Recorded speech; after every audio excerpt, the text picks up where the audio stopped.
Wait.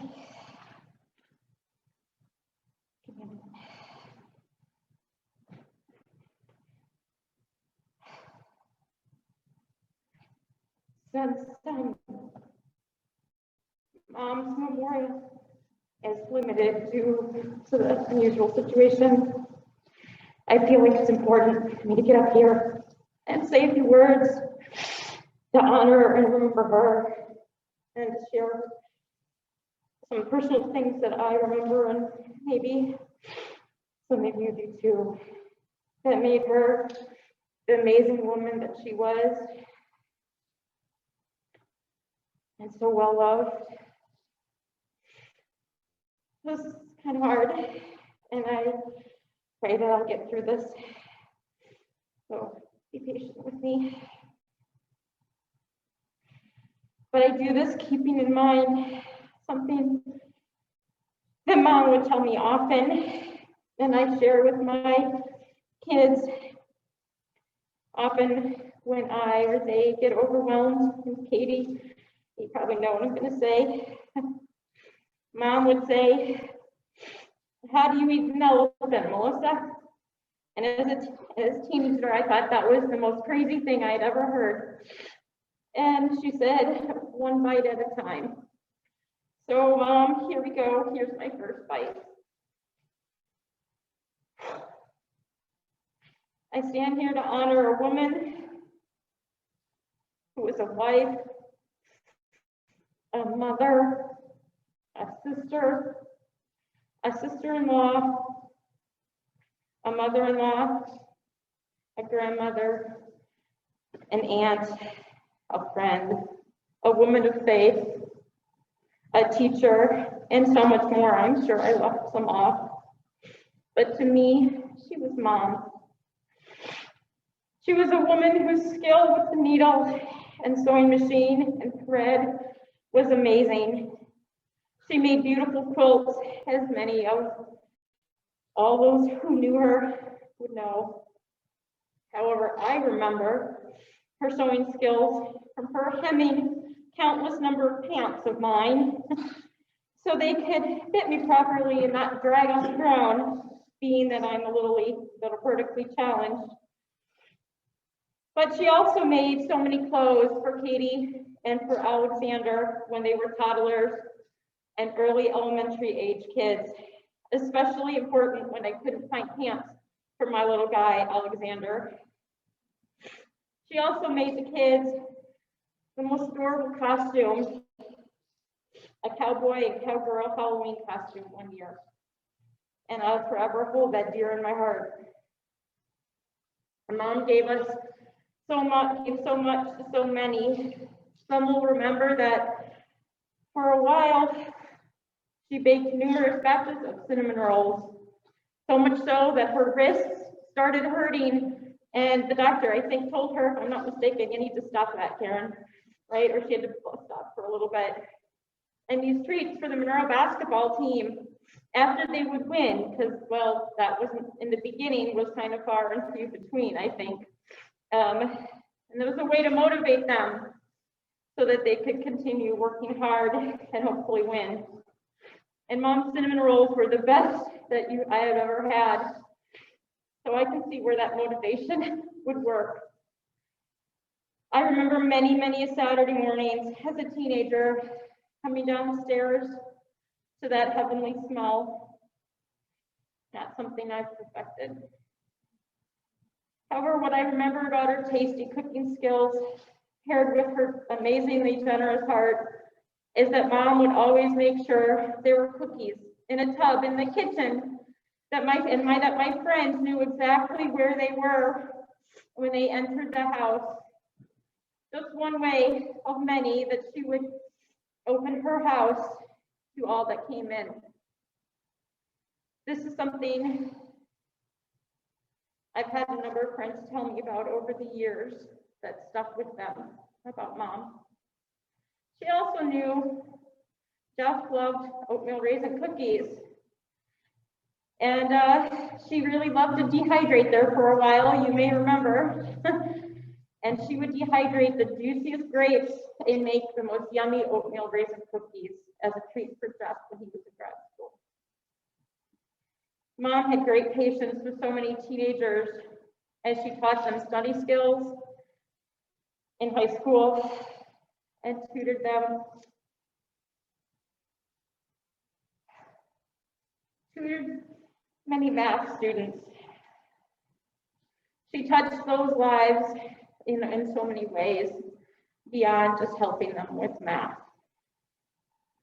I didn't need her help in this way, but she showed me patience as she taught me to drive, even while putting a hole in the floor as she would press on her imaginary brake.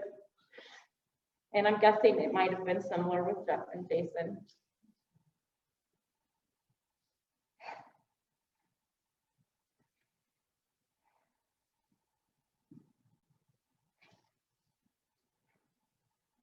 I'd be remiss, I'm really glad I wrote this down. I'd be remiss if I didn't mention Mom's great love of animals, specifically dogs, and more particularly her schnauzers. I see that love of dogs reflected in my own daughter. I will never forget the first schnauzer she brought home, Fritz. Why don't I forget this?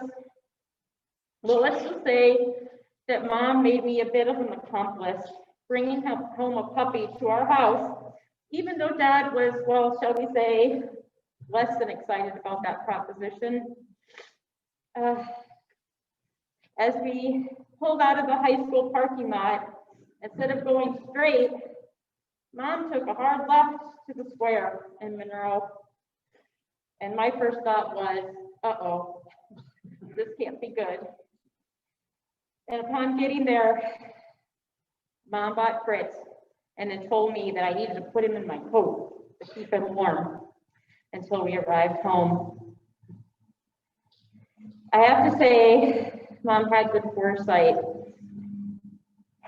adding him to our family because he brought our family great joy, and more importantly, he made Mom so happy. As she taught him and the subsequent schnauzers so many tricks, she spent so much time and loved them so much.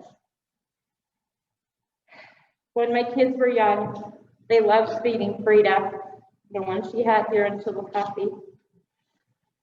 They loved to feed Frida with Mimi. And they would do the tricks that Mom had taught, and they just thought that was so funny, especially when they were really young.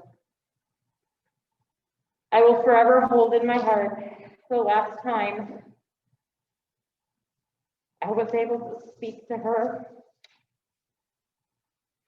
and she speaks back. I told her that I loved her, and she told me she loved me.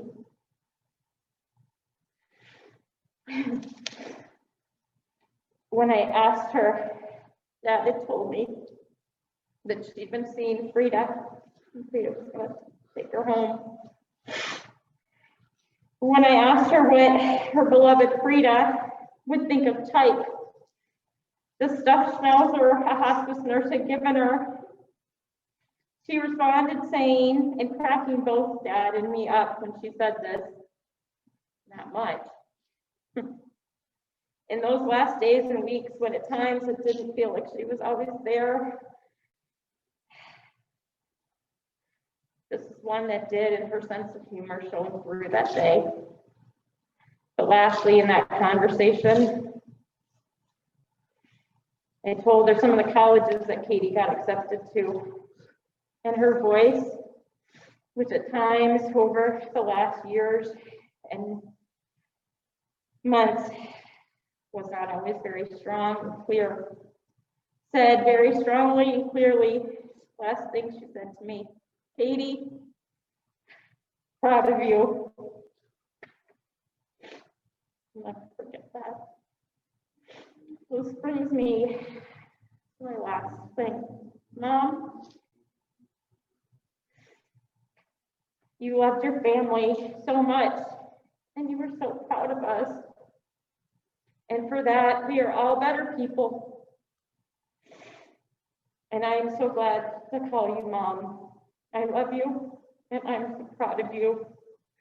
You will always be in my heart and everyone here. We will miss you greatly, but heaven is a little bit more special now that you are with God. So I just want to close with some scripture from Isaiah 40, 28 to 31. Do you not know? Have you not heard? The Lord is the everlasting God, the creator of the ends of the earth. He will not grow tired or weary, and his understanding no one can fathom. He gives strength to all those who are weary and increases the power of the weak. Even youths grow tired and weary, and young men stumble and fall. But those who hope in the Lord will renew their strength. They will soar on wings like eagles. They will run and not grow weary. They will walk and not be faint. I love you, Mom.